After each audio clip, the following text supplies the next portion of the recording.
Dr. Chopra, you spoke about and wrote in your books that coffee is one of the most important protectors of health.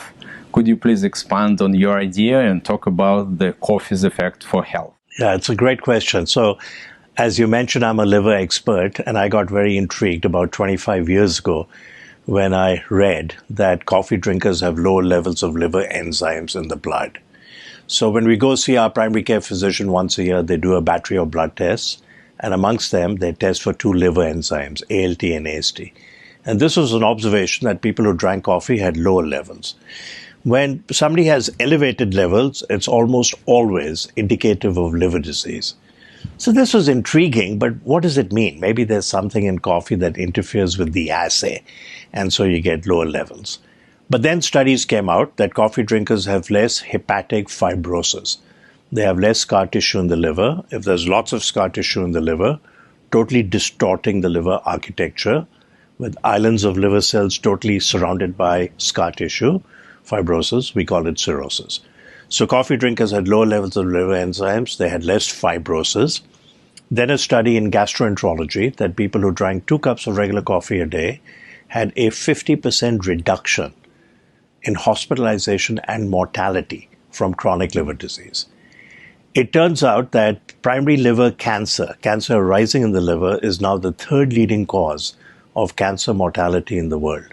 And multiple studies and a meta-analysis have shown that people who drink 2 cups of regular coffee, 40% reduction in primary liver cancer mortality.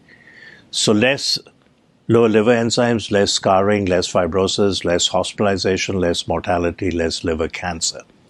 It turns out that coffee drinkers also have a lower risk of 4 other common cancers: metastatic prostate cancer, colon cancer, skin cancer, including malignant melanoma, very deadly skin cancer, and endometrial cancer. So 5 cancers, people who drink coffee have a low incidence.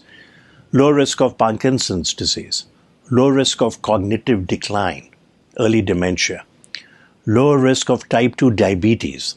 And for type 2 diabetes, one has to drink 6 cups of coffee, regular or decaf, and then there's a 40 to 54% reduction in risk of developing type 2 diabetes. If somebody already has type 2 diabetes and they drink 2 cups of coffee a day, regular or decaf, 30% reduction in cardiovascular mortality. So pretty impressive. There are mechanistic explanations. Coffee drinkers have lower levels of CRP, lower levels of TNF-alpha. Improves and reduces the inflammation. Yeah, and that may be the mechanism where it decreases many conditions, the risk of developing them, or even cancer, which we now know is linked with inflammation.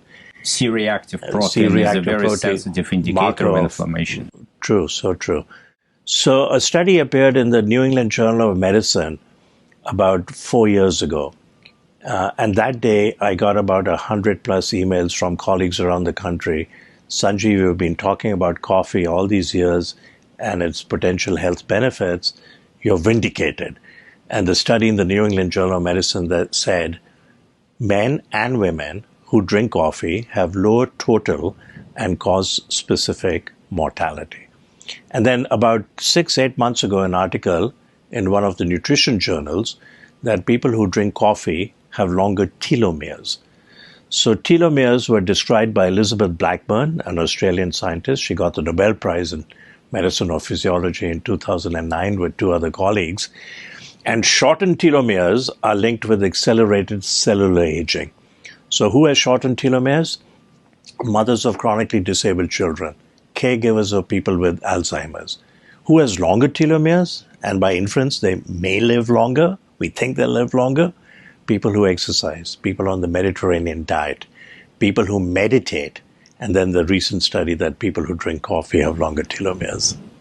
Does it matter which coffee to drink, how much coffee one should drink, and what is the frequency that the coffee should be used? So it's a great question. The studies have simply asked, do you drink coffee? Yes or no? If you drink, how many cups do you drink? And what is the size of the cup? And do you drink regular or decaf? My take on it is that if drink regular coffee if you can. It has more benefits than decaf. And don't add cream or sugar substitutes. I like to drink it black, make it simple. Then I don't have to worry about sugar and Splenda and do I put milk and is the milk cold and it's going to make my coffee cold. So I drink black coffee. If somebody wants to sweeten it, add sugar. Don't use artificial substitutes. Artificial sugars are turning out to produce worse glucose intolerance because it actually changes the microbiome in the GI tract. This is one of the hottest topics in medicine.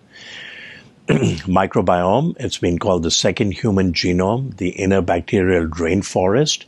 There are trillions of bacteria in our GI tract. In aggregate, they weigh 3 pounds. It's a newly discovered organ.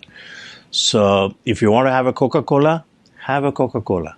Maybe have 1/3, savor it, enjoy it, rather than have a Diet Coke, which has only 1 calorie, but actually has many injurious health effects.